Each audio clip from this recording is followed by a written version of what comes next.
Hi there, this is Gary Dranow from Park City, Utah. Welcome to the Gary Dranow Show, coming to you from YouTube and radio stations across the nation. Come hang out with me and my guests while we talk about music, life, and reality. This is Gary Dranow from the Gary Dranow Show. Today we're stepping into something darker, something more theatrical, something that feels that it belongs in a late night dream you're not quite sure you want to wake up from. The Antoine Poncelet Band isn't just making music, they're building a world rooted in post-punk gothic rock and something deeper, something almost ritualistic. And what really caught my attention is that in a time where so much music feels safe, this band doesn't. So Antoine and Pete, welcome to the show. Thank you. Thank you for having us. Thank you, Gary. My pleasure. So, guys, let's start off with what you've got new. We Are the Waves. We Are Waves. Yes. We Are Waves. Tell me about We Are Waves, its origin, what it's about, and when it's going to be released, or if it is released, and how you're distributing it, all that stuff. Sure. I'm sorry. Go ahead. You go with it. That's okay. We can split it up. But it was a song I wrote many years ago, many moons, if you will. And basically, the concept is, it's a love that's just so strong, it's bordering on, holy, if you will. So you spiritual. Can take it. Yeah. You could take the song as a love for God or a spirit or a force or the person you love the most, or even a parent. It's just about how as what's his name said in Princess Bride, Blave. Yes, exactly. So it's a whole song about Blave, and basically we recorded it a little over a year ago. Finished it. Where did you record it? Studio? Yeah. Yes. Studio 650 in Keyport, right in Hazlitt. We're from New Jersey, and New Jersey. Mm-hmm. That's not the correct way of saying it, sir, but that's okay. But we recorded it at a studio nearby. Our engineer was Doug. Our friend Doug here, who's our engineer, and he's also in the band called John Caspian, the First Gun. But he engineered it, Studio 650. Doug Lane's the engineer, and he helped facilitate the recording of this song. All right, so I may have heard it. I'm not sure, but. We will be playing that in the intro and at least one of our breaks. But let's go back to the beginning, New Jersey underground scene. That's not where most people expect something like this cinematic to come from. How did this all start? It really just started with the concept, like you said, of kind of not fitting in. Basically, I've been, everyone in this band has been historically in all these different New Jersey, New York bands for many years. And, right before COVID, I was never really the full front man. I had written all these songs for different bands that I had been in, but it was never really felt that, I had been on my own. And COVID kind of split my band apart. So I was like, well, I think it's time to really, form an Antoine Poncelet Band, push myself out there. I have, I've always been sort of on the out. So this is since 2020, 2021. Yeah. And, like you said, I think there's so many great bands in New Jersey, but there's a lot that really ties them together in a sound that, is not something that we're making. There's a lot of, pop punk kind of stuff or very indie rock. And, it's almost troublesome for us to find shows sometimes because no one really sounds like this or is going for this kind of, like you said, world creation and almost theatrical kind of vibe. But I think it's just really because of our influences. We're just a bunch of suburbanites that didn't get to go out much. We were hooked on the radio and MTV, and fell in love with the stuff that was on later at night. Just want to kind of bring that back. What was the moment where this stopped being a band and started being a vision? That's a good call.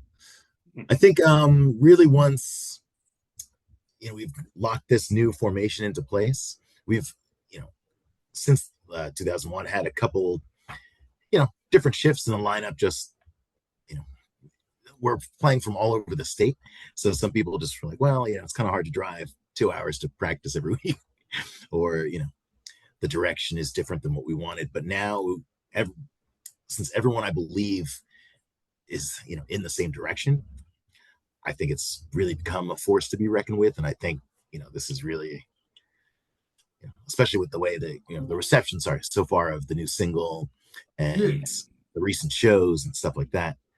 It's a great sign. Your vocals are really unique, Antoine.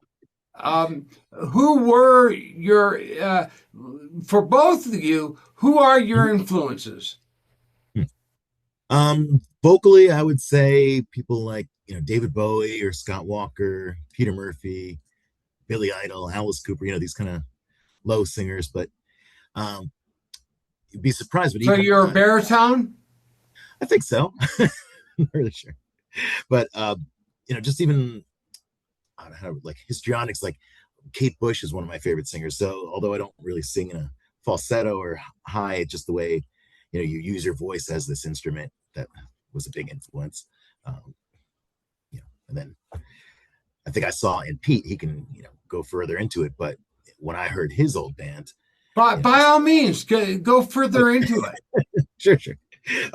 No, he has, to me, like a very late 60s, early 70s English rock sound, like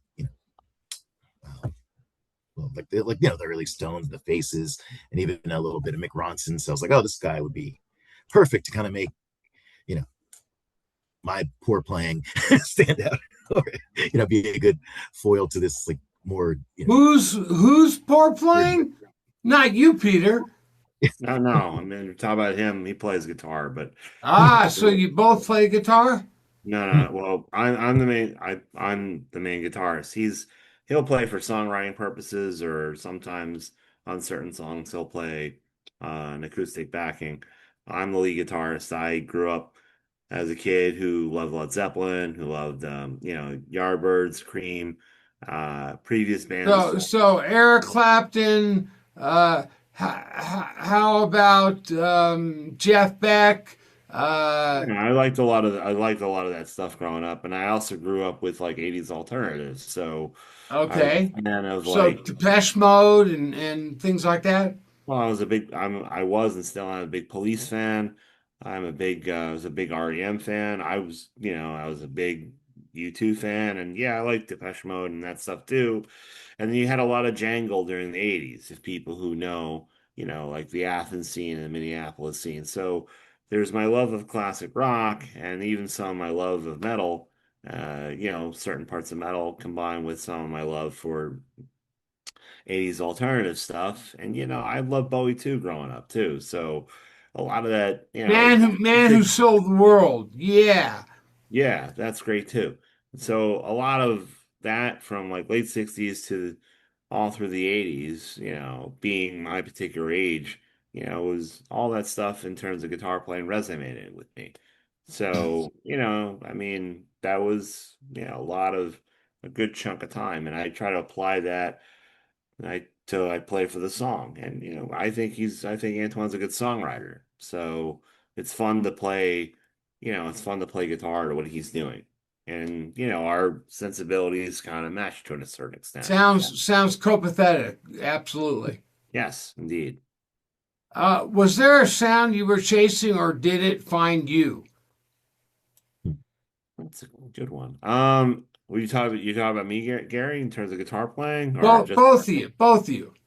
Mhm. Well, you go ahead, man. So Sure. Yeah, I was Antoine's gonna say, songwriting and your guitar playing, both of uh, you.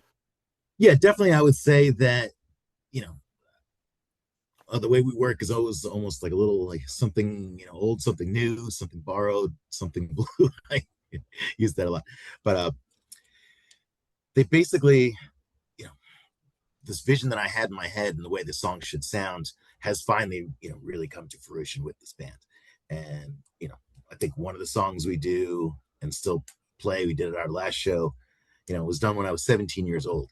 And I was like, there's something there that once rearranged and played by, like I said, more I don't know if you would call them professional or knowledgeable, stronger musicians. That's why I'm not belittling myself, but I'm not, like I said, Pete.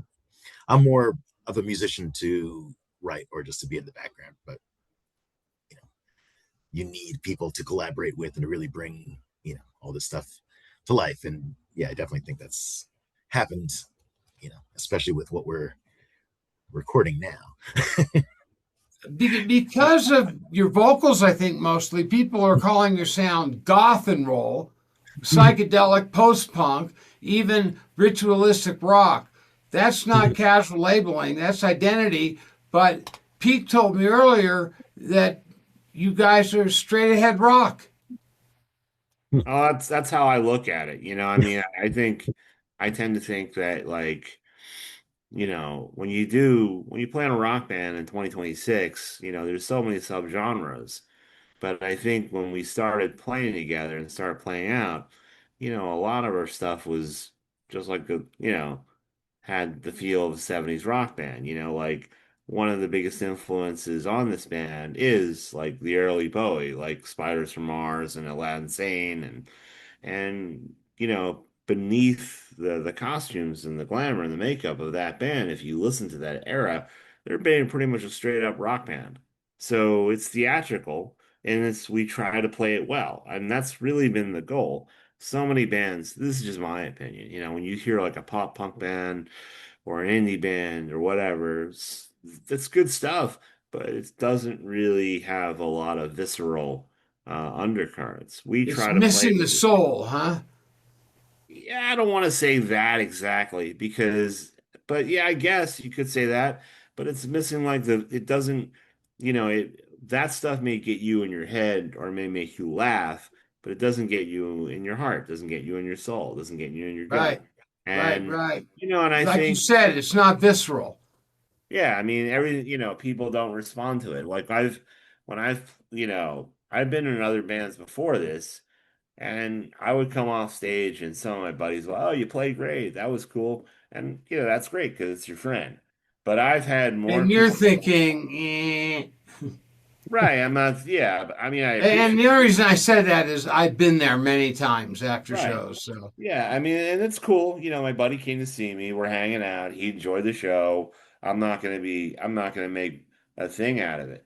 But I've had people who I don't know, and they come in and watch us. We just played a show this past Sunday, and we've had like one woman came in off the street where we were playing at this place in Asbury, and she just came in and watched us. And we had some other dude. is that like Asbury Park?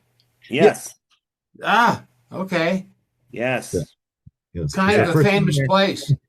It's a famous town. You may have heard or one or two guys that play there a bunch of times, I think.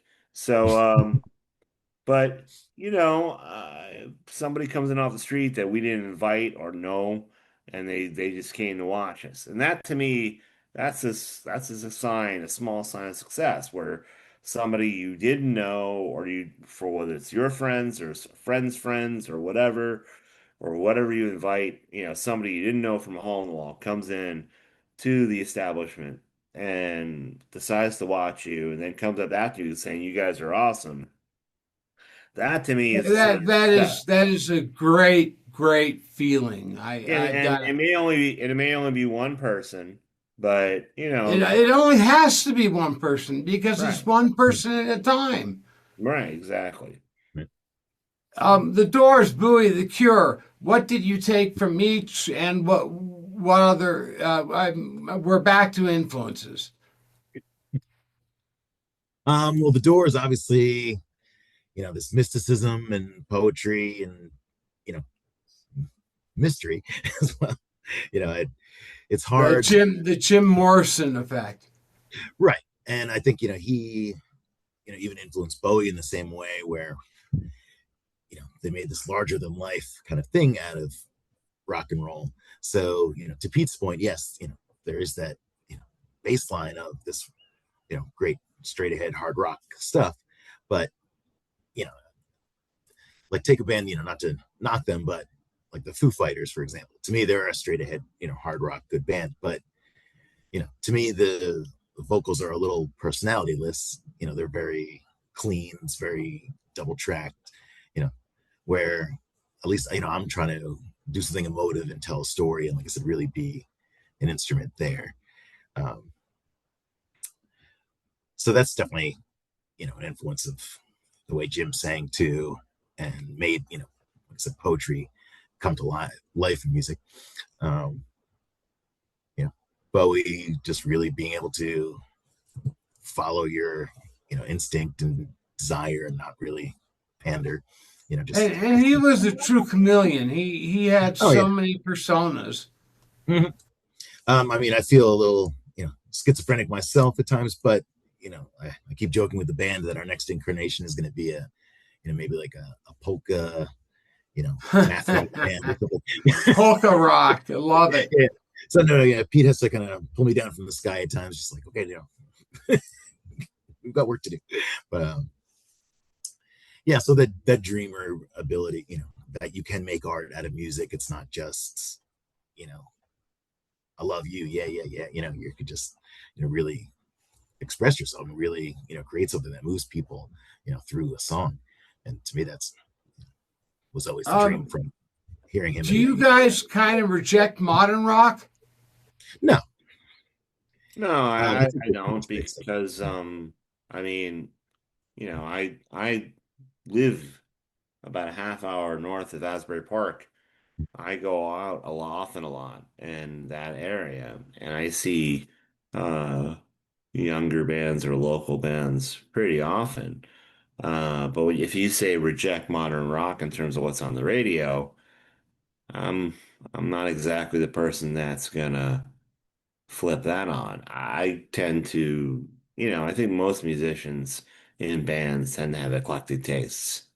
And so they don't necessarily go for, whatever modern rock is at the moment. I wouldn't know. Yeah, I have no idea. So we're in the same seat. We're going to take a 2-minute break. We'll be right back. So don't go anywhere. You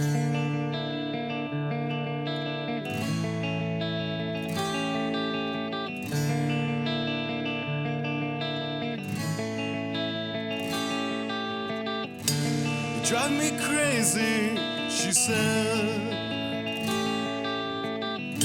I've always wanted you, but you're so cold. Her reflection frozen in his eyes as she stares down at the mark on her breast. My head is burning, I can't say what I want to say. All of my doors are closed, but she knew this was a lie. Like promises in April and an end to time. Like promises of love and endless time. She looked at him again, like Mary Magdalene. She can wait forever like some poor saints. I'll wash your hands and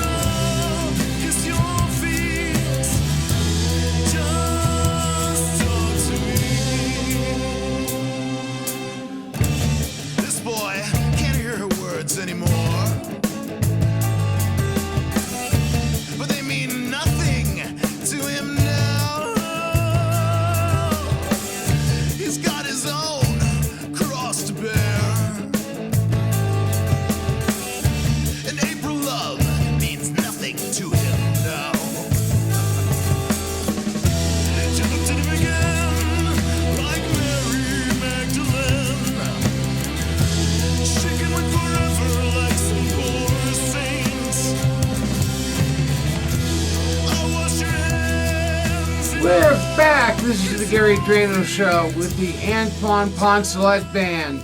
Antoine Poncelet and Pete Quilla. Antoine is the songwriter and the vocalist, and Pete Quilla holds down the guitar with extreme skill. So you guys both have day gigs.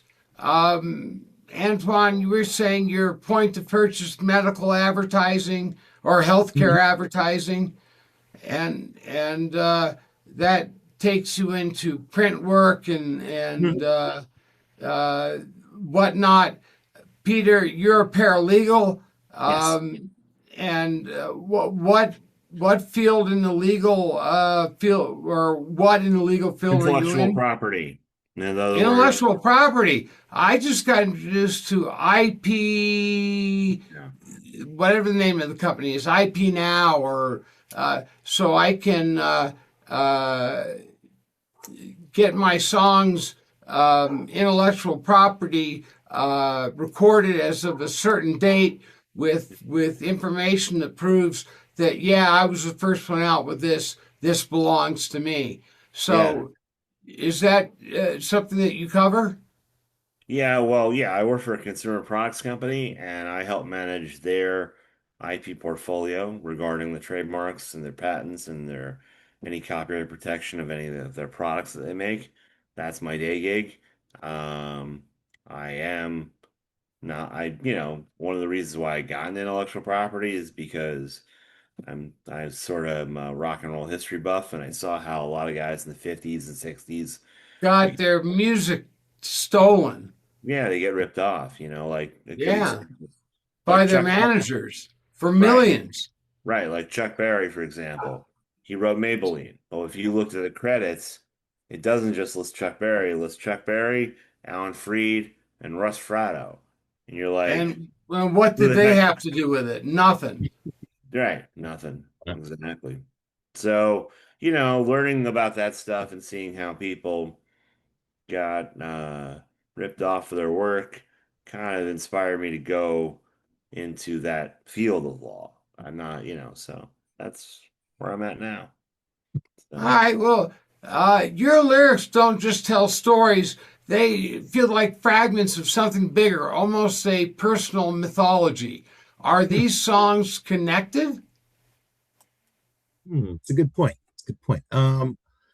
Some are, but I think I always try to put myself not in an autobiographical position and try to tell a story, but then it always, life bleeds into it, and there's no way of kind of avoiding it. So I've definitely written songs that have like sequels, or there might be a line or a word that references something else. Have you So thought about it? Have you thought about it, or have you done a concept album, or is that not in your wheelhouse? and I've been thinking about it, but yeah, it's just where's the time? But no, I would love to do that one day. Who's got the time? Yeah. Right.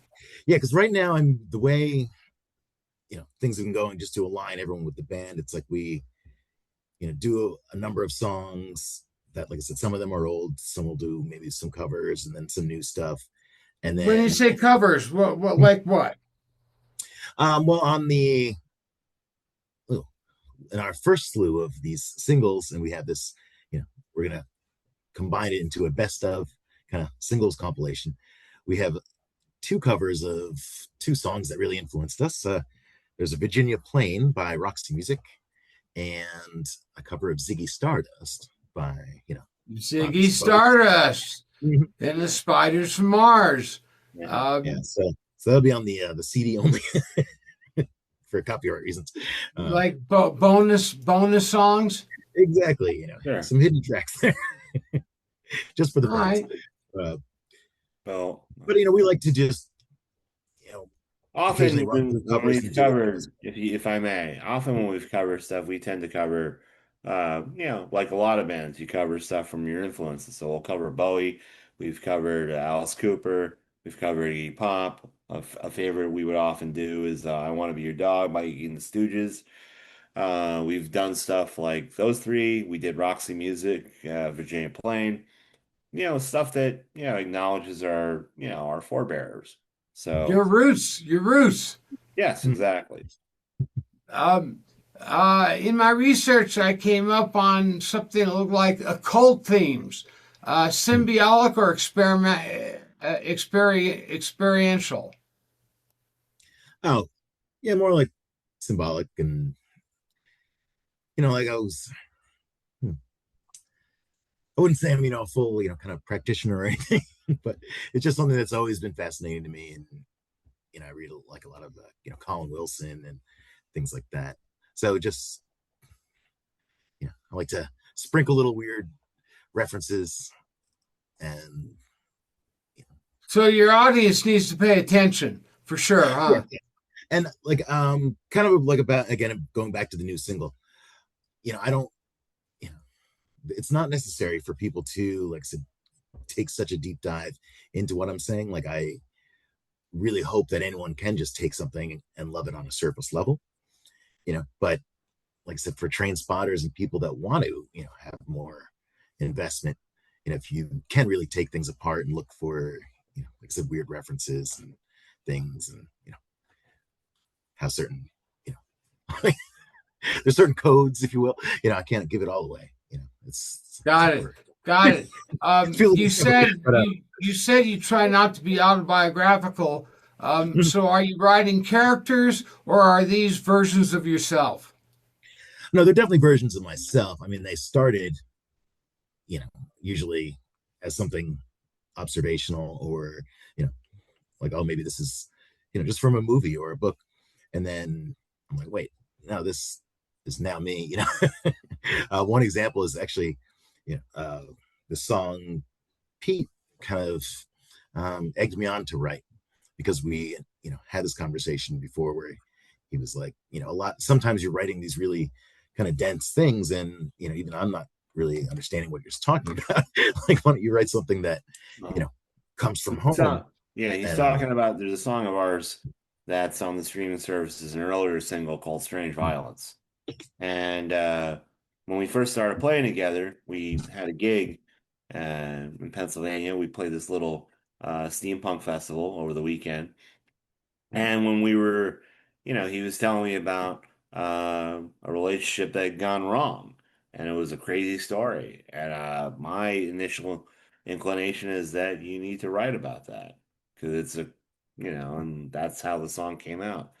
He had verses the next day. I had a couple of guitar riffs, and that's how the collaboration happened. That was more of a straight ahead situation. So it's sometimes I think, we do songs about, the occult, and then sometimes we do straight up rock and roll songs about a crazy relationship, which is more. Well, speaking about the occult or adjacent things, where does the surreal in quotations come from? Hmm. Probably a lot of probably drugs. I don't know. Drugs, Yeah. drugs, rock and roll, man. Exactly. No, that was just always the form of art and films that I like the best. And like I said, I like more things that are like riddles and puzzles. And in college I studied surrealist art and Dada, and just loved Marcel Duchamp, that kind of thing, where you really have to kind of really put your own interpretation into things and make that art meaningful to you, and question what art is. So I like to make to annoy people, to make them go home and think. Like, I was joking at the last show about one of the songs, and I think it's like heavy mental music. Heavy mental music. I love it. Antoine, your voice has been described as captivating and unpredictable. That's not something you train into. That's something you uncover. How did you find that voice? Drugs, no. Drugs, yeah. Just kidding. No, no. I hope our interview doesn't get dinged for using the word drugs. I apologize. I'm, I take a little bit prescription less than heart yeah, blood pressure. Is that, am I going to get dinged for that? right. I did an interview with a very smart guy, Andres Jones, and we said something in the interview which I still don't know what it is, that torpedoed the views on the video. So I'm going to have my editor scrub it, the whole drug things. We'll just scrub it to be safe. Fair enough. Yeah. So repeat the question. That question's left my mind. So do you perform or do you channel? Here's one for you. Do you perform or do you channel? No, definitely channeling. We were joking a little earlier because we were watching some of the clips from the last show, and I said that when I look at it and see myself, I just kind of go where the music takes me. Yes, I've been to many concerts and studied these greats and inspirations, so a lot is obviously pulled from watching them, but nothing's really coordinated or choreographed. So when I'm looking at myself, I feel like I'm one of those used car dealership air balloons, that's going like someone said, oh, you got moves like Jagger. I don't know. I think you need to express yourself and with your body and your voice, and that's just how I've always felt was the natural way of performing. And I'm too antsy to just sit there anyway, so that's kind of why I even might like occasionally play a guitar. Then I'm like, okay, maybe I just need to dance around. Play behind your back. Play with your teeth. Again, it's a spiritual thing, not to hamper on, but that aside from occult stuff, I do have a very great interest in kind of world religions and weird occult religions and stuff. So like the Sufis were very interesting to me. They're like a Sufis. Yeah. So if you know about them, they're like a mystical sect. I just produced a Sufi rock song for a band called Janoon. Oh wow. Well, I have to check that out. But that kind of, like you said, ecstatic music making and energy, and just try to channel this flow. Like when your start time hits, you say, welcome to the show, people, then it's like I said, you get hit by that light and it's over, and it feels like 2 seconds, but it's definitely a trance. I already know the answer to this, but I'm going to ask it anyways. Does the vocal come from emotion or concept first? Like the writing or the way I'm singing it? Let's go both. Okay. Yeah, usually like you can kind of tell it's an even split, I would say, between things that are more conceptual, and I might have just read something that was interesting, or had a couple ideas that I said, oh well, this kind of Greek history relates to this, something that happened in a movie, let me tie that into a song. So there'll be a very conceptual way of, so you've got very eclectic influences, definitely. Oh yeah. As I said, I'm pretty schizophrenic in that way. That's an understatement, right? Yeah. I mean, like right now, in another room, there's like a TV on, there's a radio. I'm like, I've got Spotify. I'm always listening to what's like, check out my Spotify channel. Definitely. Definitely. Let's see here. We are at a point to take another 2-minute break. So gentlemen, don't go anywhere. All my viewers and fans, don't go anywhere. We're going to be right back with Pete Quilla and Antoine Poncelet of the Antoine Poncelet Band.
dying nightingales led astray.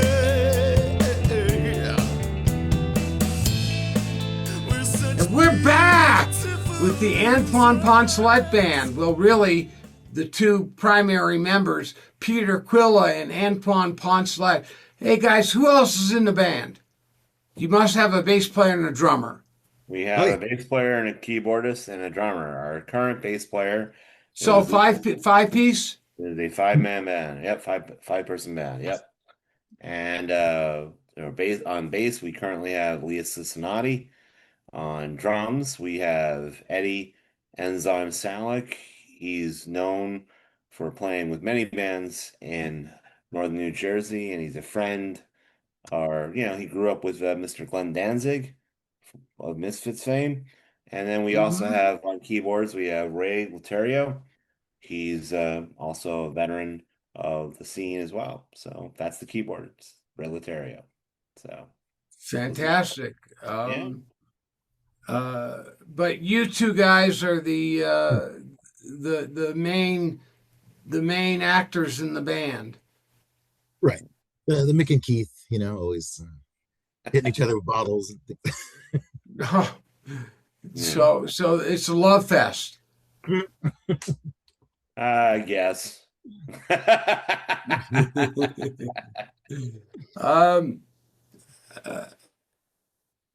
Let's see here. Bandcamp called your shows one of the most electrifying must-see live experiences. That's a big statement. What happens on stage that people aren't expecting? We don't even know. That's the whole thing. Yeah. Like I said, it's always so each show is its own thing, huh? Yeah, we always mix up what we're playing, and at times, who we're playing with will, force friends of ours to jump on stage with us. Might climb in the audience, shake some people up, do some dancing. Pete really gets in the face, with the guitar. But, I guess the cool thing has always been, even in punk bands and stuff that we see locally, just people, standing still and just doing a show like that. And, sometimes it's fun, but, I think. But it's not as expressive as it can be. Right.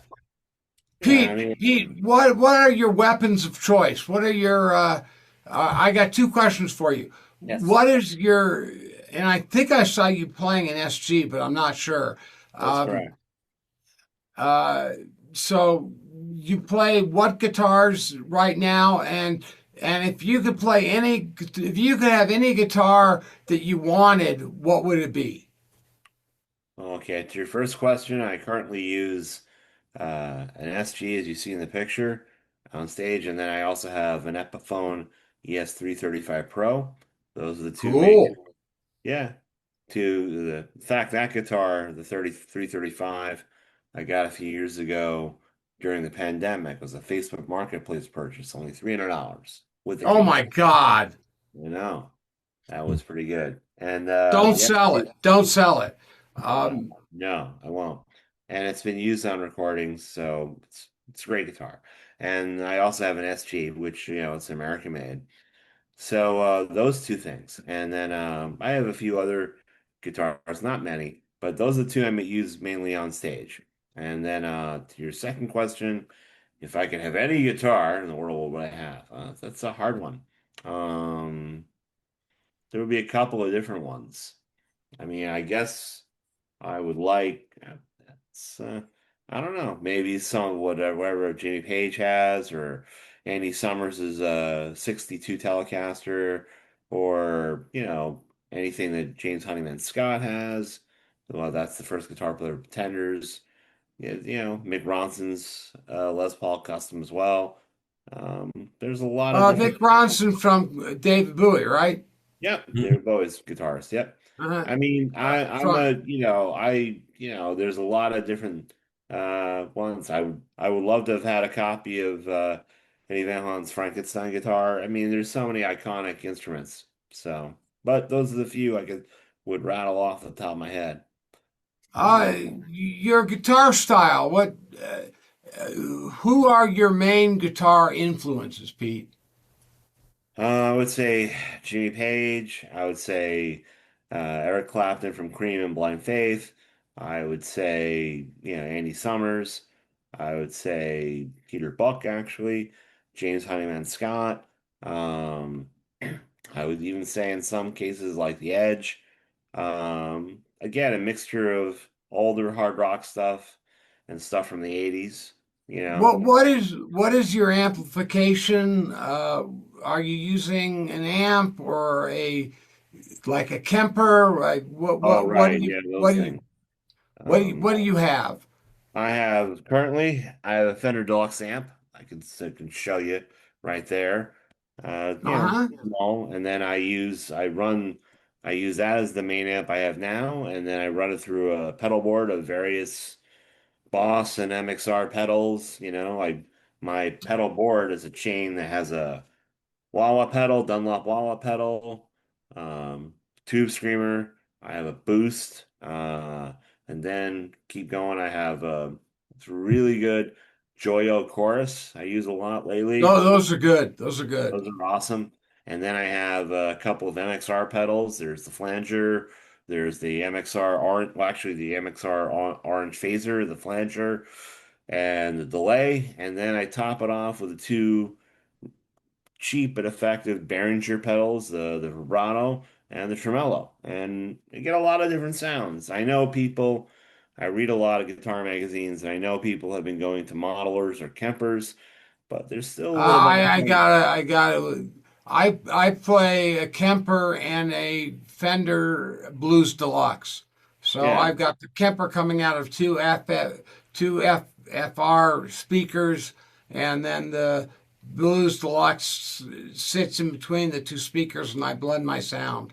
that's great. I think the problem is sometimes is that with gear, I know a lot of guys who have a lot of Get gear lost. and yeah, you get lost. And I don't like doing that because at the end of the day, your tone comes from your hands. It's about how well you play. Baloney. Uh, well, if you want to spend $50 billion and stuff, go ahead. But but no, it all depends on, how you play something. It depends on how you play the song. And then everything you have is just colors what you play. Yeah. Again, a lot And of the by the way, guys I like, was kidding with the baloney thing. no, no, I know. It definitely comes from the mitts. I I'm a highly facetious and sarcastic East Coast guy, dude. So I knew I got what you're saying. But yeah, it all depends on how well you play. Because often when I'm at home, especially since I'm in an apartment, I just usually practice with a small desk amp and a little cheap wireless thing, and I've just got a I've got a positive grid. What the hell is the thing called? Uh, it's a little 50-watt amp that's a modeler, which is what I have in my bedroom, right. and it's surprisingly good. I have a small little Black Star like desk amp. That's the thing. It has, just a couple of sounds on it. And then I have a cheap wireless thing that I got for $30. And that's what I play inside my place. Then when I play out, I use the pedal board and the equipment I have. Like, Antoine we'll see. I'll come with my pedal board, plop it down, run one line into the power strip, one run line into the amp, and then I'm pretty much ready to go. I make it, Uh-huh. I'm not, I love gear, don't get me wrong. I also don't have a lot of money, and I don't like to punish myself by doing too much window shopping. So I try to make the setup, and I've done a lot of gigs, so I try to make my setup as quick and painless as possible. And reliable. And yeah, pretty much, I've had stuff crap out on me and then I ended up hating the gig. And then why am I there? I look like a fool. And then nowadays, not only will you look like a fool, because everyone films everything, you look like a film on video. And I don't Uh-huh. like that, so your gear has to be reliable. You can't get lost in the soup. There's so many different ways to play a distortion or a delay or any other color. You just have to find reliable gear that works. And that's why Speaking about reliable, is it rehearsed or does it evolve every night? And I already know the answer to this, but let's hear it, guys. It's both, right? Oh yeah. You know, for people with full lives and stuff, we practice, very regularly and Yeah. try to play out as much as we can. Everyone How is often do you play out? we try to do like once a month or every couple months. But again, it's like everyone in the band is in other bands too. So we're always fighting their Well, schedule. I mean, to make it simpler, Gary, I mean, we tend to average one gig, and considering we're an original band, like about one every, 6 weeks or so, give or take. And then, we also, like I say, we have lives. But yeah, about every six, one gig about every 6 weeks. We're up and down North and Central Jersey. I know people who are not from the Northeast may not think of New Jersey as having a lot of dynamic live music. We A have a lot going scene? on. Yeah, but we have a lot going on, and Yeah. there's a lot of different little scenes. I interviewed a band about 2 months ago that's from New Jersey, and Which one was that? I can't think of their name. It's my age, but yeah, Gary, too. I mean, know those guys. they were talking about the New Jersey scene too.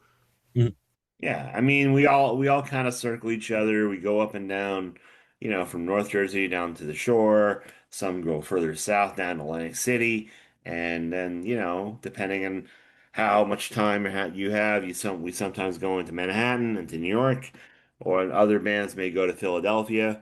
It depends on what you can do, and we make it for an overgrown hobby that's a lot of fun and very creative and very expressive. We're gonna take a 2 minute break. We'll be right back, so don't go anywhere.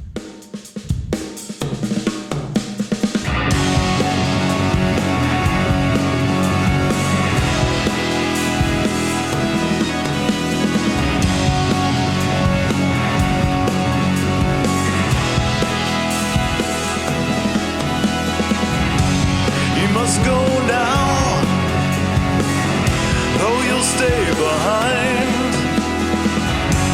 He's not one of us, he's not of our kind. He's not one of us, tonight he must die.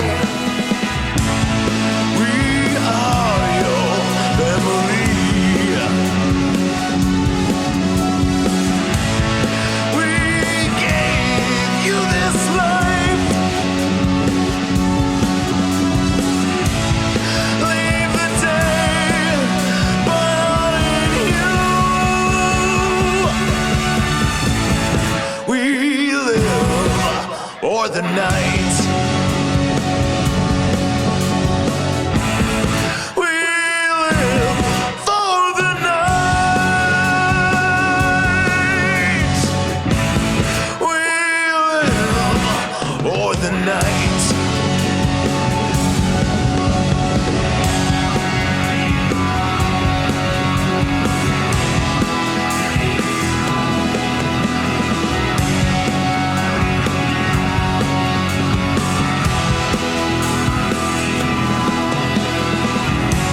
We can't control you. This path is your own. Remember my love. My heart is your home. Remember my love.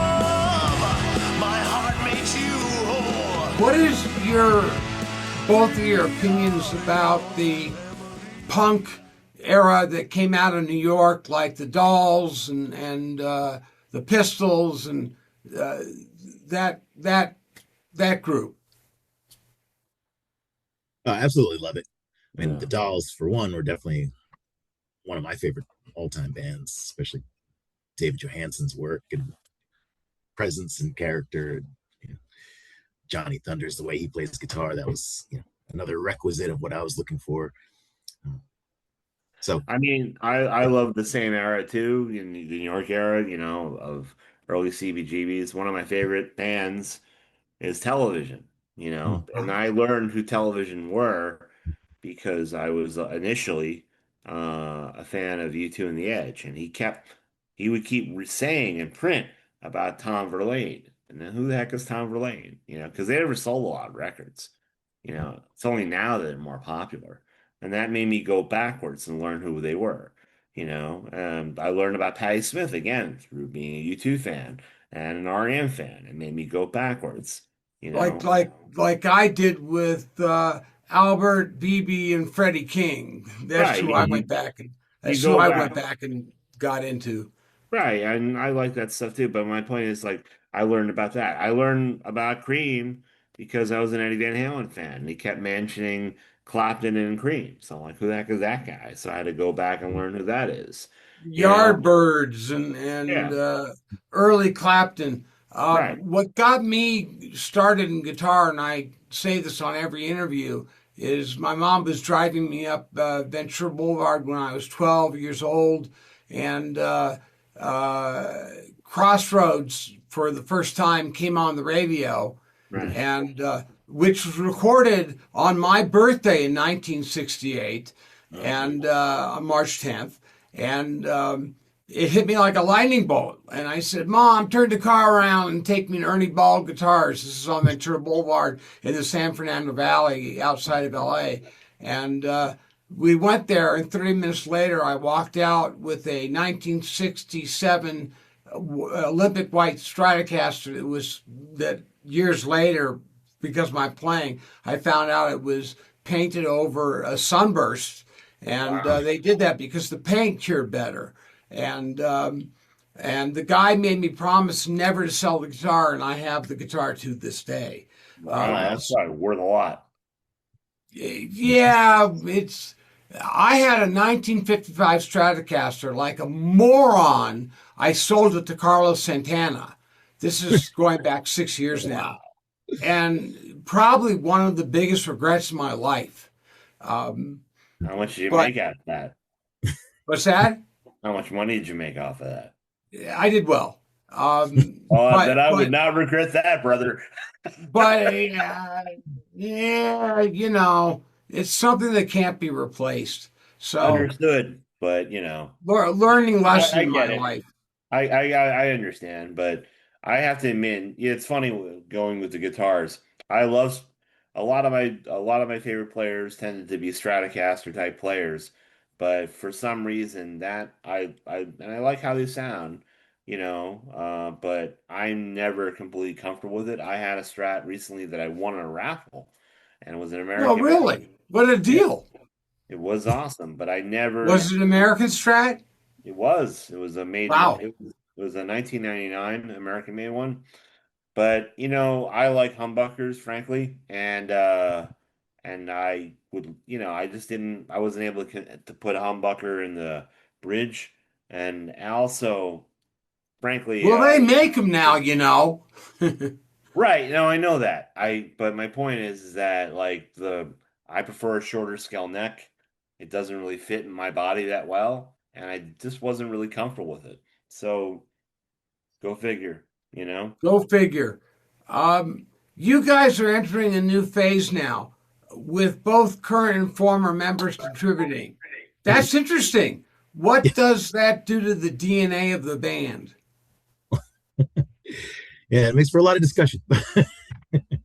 No, Well, so Well, basically, that's I what think I'm here for, guys. I think it changes certain things. Like for example, we just played a gig this past Sunday, and you know, some of the songs that we've been doing for the past few years don't quite fit as well, and because of the we have different people in the band. And so I think as we go forward, and I think as we write more newer material, and maybe refurbish certain older songs, it's gonna, tip the sound a little bit. But I don't think, just have to find out what works for us. Anytime you have a personnel change, that's gonna change how things are. I think, Oh yeah. so, it's a developing, ongoing process. We'll see.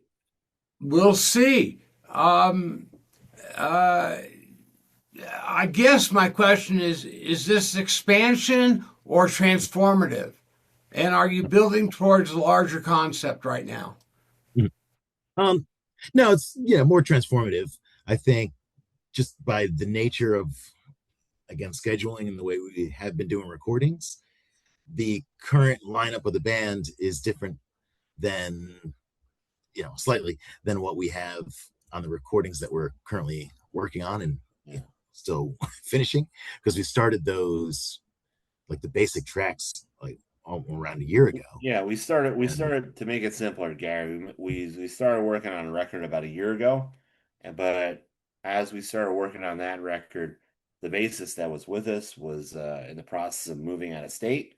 He bought his childhood home in Syracuse and had to move up there. But he did all his tracks before he left, and so we're trying to finish up the record with that, along with our drummer, and then with our keyboardist and myself and him, Antoine. And so we're trying to finish that up. We have, got Well, overdose. when do you think that's going to be released? Well, sir, I hopefully soon. There's a couple people here that need to crack the whip, my friend. right. So, yeah, but hopefully within the next few months we'll have at least a new single ready, and Mhm. hopefully we'll have a record rate ready by the end of the year. So there we go. All So right. yeah, So you've got your next 11, 12 months planned out already. yeah, Right. And then we have the We material for the are 12 months after that. we are getting a little bit towards the end of our time. cool. I know Pete's on a tight schedule. I've been Uh, waiting for. so final thoughts. What's ahead? Hmm. Well, just ongoing, you know, continuation of the conquest of the world here. So, we just put out the new single. And again, that was the last single with, the first incarnation. So we're going to capitalize on that and put out, a little CD that, sort of end of phase one. And then we'll finish up. And like I said, Pete said, in a couple months, we'll have a new single and put out that album for phase two. And, continue playing shows and recording and writing new stuff with phase three. It really has, I think it's hard to, there's no best or better, but again, Gary, like the clearer. Scorpion said, we're gonna rock you like a hurricane. Yeah. Yeah. Rock you like a hurricane. You got it. Yeah. I mean, yeah, it's most aligned to what it should be. So that's why I think right now we really have, you know, the ability if we just keep forging ahead to, make a What do dent. you guys think about Hendrix? Oh, I he love was him. amazing. Oh, Was yeah. he an influence on you, Pete? Yes, but I mean, like, I I think in the era that I came up in, he's an influence, but the problem with him is that you would have so many people, like, the problem with doing stuff like that is that the only way you can do a Hendrix song is if you play it exactly like him. Yep. And if you No, don't I do know it, it. I if you played don't six or do it seven Hendrix well, songs. and if Oh, you wow. don't do it well, Mhm. You you'll look like an idiot. yeah, you'll Right. exactly. So I mean, like, I loved, the experience, and I loved all that stuff, and and I learned stuff off of it like any aspiring guitar player. But I never would try to cop that. The only guy that's ever successfully copped that, in my opinion, is somebody like Stevie Vaughan. You Mhm. know, Uh-huh. so, and he even did his own version of it. So that's Right. a hard Right. one. I always He took did more. Little Wing and he didn't sing. It was just an Right. instrumental. Right. Okay. That was a great way of doing it. Or even somebody like Sting, he covered Little Wing on a solo record, but he didn't, but he covered it as the love song that it is. And it wasn't all about the guitar stuff. It was about the lush orchestration that was added to it. That's Mm-hmm. a good example. You would have to make it your own. But I think to me, Hendrix is a great guitarist and he's a great composer, but I never, apart from learning stuff from him, I never tried to do exactly what he would do because that's really difficult. I always had more of like a post-punk approach to guitar, like Billy Duffy of the Cult, or like James Honeyman and Scott of the Pretenders. You're an accompanist, right? You get your flashy parts in, and then you play for the song. And then at the end of the day, and Mick Ronson was like that too. And at the end of the day, if the song works, then your guitar playing shines as well. Okay. Definitely check me out on Spotify, guys. Well, So we're now at the rapid fire part of the interview. I'm going to ask questions, 1 or 2 word answers from each one of you. Analog or digital? analog, Analog for the most part. Agreed. First instrument you ever touched? piano, Piano. Yeah. Yeah. Interesting. Both you guys piano. One artist who changed your life. Hmm? what artist changed? What Oh, art? Bowie for me. Yeah. I'm not sure my life. Jesus, that's a big one. Probably Led Zeppelin, the band. Okay. Studio or stage? Stage, That's a tough one. I do like recording, but stage is fun. Got it. Morning or night creator? night, Um, I guess night. Because you got a life, right?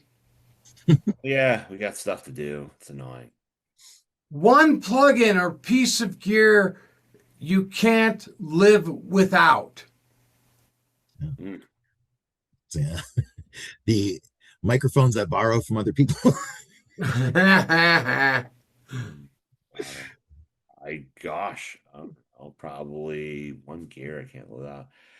88 millimeter green Tortex picks. Say that again? 88 millimeter.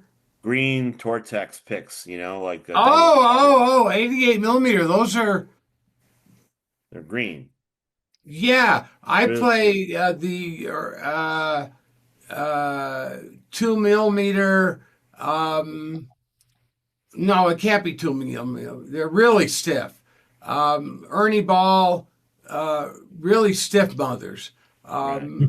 Thick, stiff picks. So a 88 millimeter An 88, yeah. Tortex picks is on the light side, isn't it? That's medium. It's Medium, medium. yeah. It bends a little bit though. It does. Okay. Song you wish you wrote. Hmm. Um, ooh, somebody, of course. I'll say maybe Moon Age Daydream by David Bowie. It's, I think, deceptively simple, but not. And, Hmm. Oh, song. See? Let's see. Oh my gosh. All of My Love, Led Zeppelin. All My Love, Led Zeppelin. Yeah.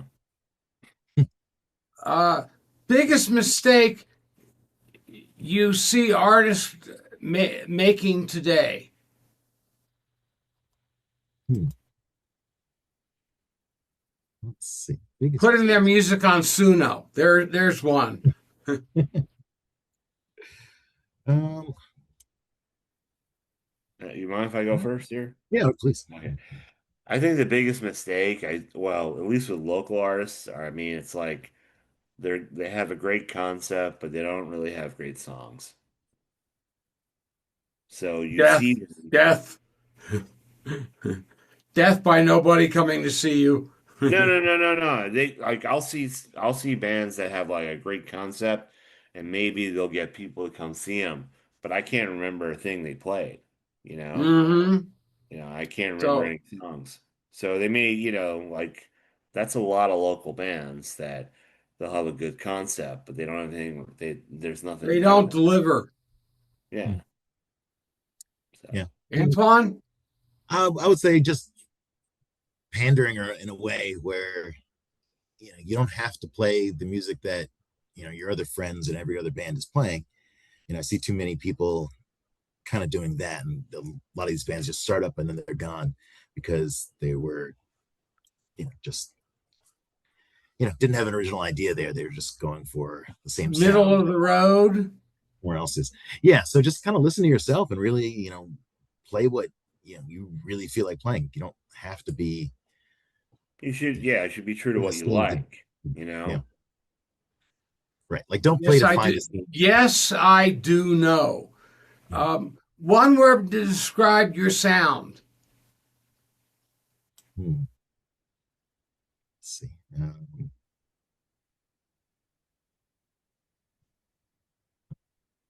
What do you go on? Like I said, I used it before. I'll say ecstatic again because you can use that in different ways. All right. That's how it feels.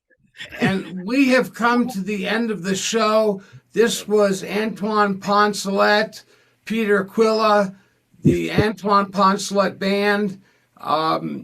Please, guys, have your friends, family, and fans comment on the YouTube interview. This will also be a radio podcast, but have as many people comment as you can. That engages the YouTube algorithm, which is what we want.